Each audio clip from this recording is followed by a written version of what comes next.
Hi, Mario Delgado here, the Spirit Scholar. And today I want to talk to you about basically your fermentable materials. What can you make from your base ingredients? How can they kind of be made? And there's a beginning to all of this. And it starts basically at the sun and photosynthesis. And maybe you didn't think you're going to learn about 7th grade biology or chemistry or anything like that. But getting into it today, I want you kind of to learn the basis of what it means to grow something and how that's going to affect your product at the end of the day when it comes to fermentation and distillation. So let's take grains, for example. What is actually happening in your wheat stalk? You have to think of starches and sugars as kind of the batteries to the plant. So they're creating these seeds because they want to propagate, they want to develop as time goes on. And so they put all the things they need right into the seed. So sunlight itself is energy. And so photosynthesis takes that energy in and it converts it into kind of sugars and other types of energy. And your plant has two choices at that point. They're either going to use that energy and sprout and get bigger and absorb even more sunlight, or they're going to create seeds so that in the future plants can develop and grow. Because there's only a certain amount that a plant can grow, and there's only a certain amount of seeds that can happen. So these are things that are going to happen in the process with time, but they're getting incorporated into what you have as a fermentable material. So say you have a wheat plant or a barley plant. It's reached as tall as it's going to go. It's going to absorb as much sun as possible. Now you have what's called a Krebs cycle. So it's almost an unending cycle, and it's helping to produce seeds. And in those seeds is going to be nitrogen and starches and sugars and all these other elements so that when that seed goes into water, it can kind of develop on its own. So if you've ever had a science class or if you've ever taken a seed on your own and they just put toothpicks into it and into water, it's still sprouting. But how's it doing that without the soil? Well, that's because the seed has everything it needs. That energy from the sun is now a battery, and that battery is energy that runs on its own. So this is what's happening in your barley that eventually becomes malted, in your wheat, in your rye, and this is becoming internalized, and they grow on their own. But then also let's take fruit, for example. Well, fruit is kind of the seeds that grow on the outside and they're edible. So with the evolutionary process of plants, they're depending on birds or other animals to eat these seeds, digest them, and break the shells. And when they pass them through their system, they get replanted again and they grow. So an apple, like you would have with Applejack or Calvados, or other fruits like grapes, there's seeds in them, but those seeds are expected to develop into other plants. But the sugars and all those things that surround the seeds, those are fermentable.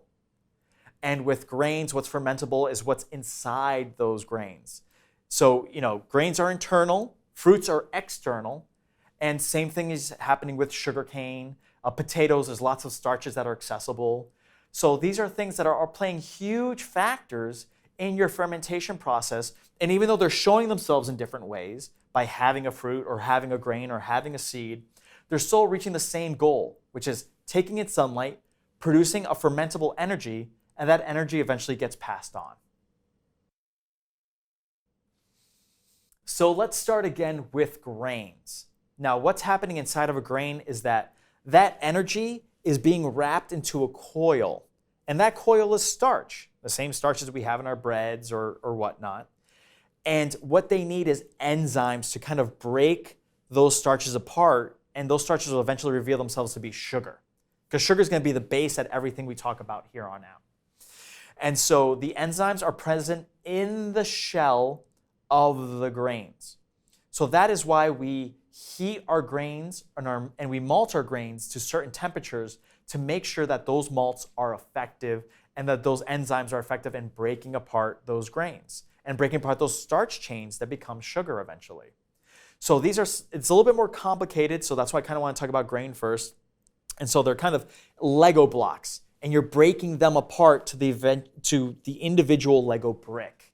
And that's basically how grain works. When you're talking about fruit, all those sugars are out. All those sugars are exposed. That's why grapes and apples and all these things are sweet right away when you touch them because the sugars aren't locked into these tight starch chains. And they don't need enzymes to break them apart. They're not dry. They're not gritty the same way that a grain is.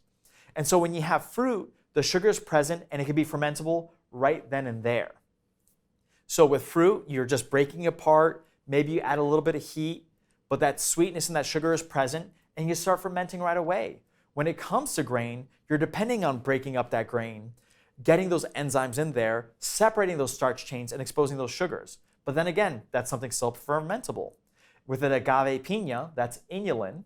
So inulin's a little bit smaller than your typical molecule, but it's still going to be sugar.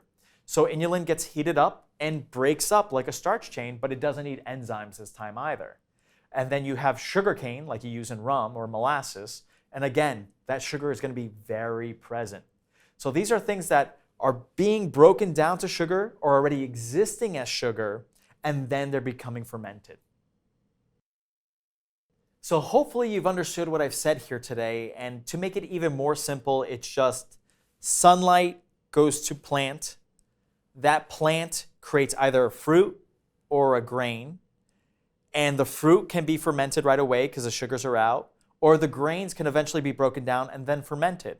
But basically, when you have your drink at home and you're enjoying a cocktail or neat or on the rocks, you're drinking actual liquid sunshine. That energy is coming from somewhere else and eventually being processed by Mother Nature.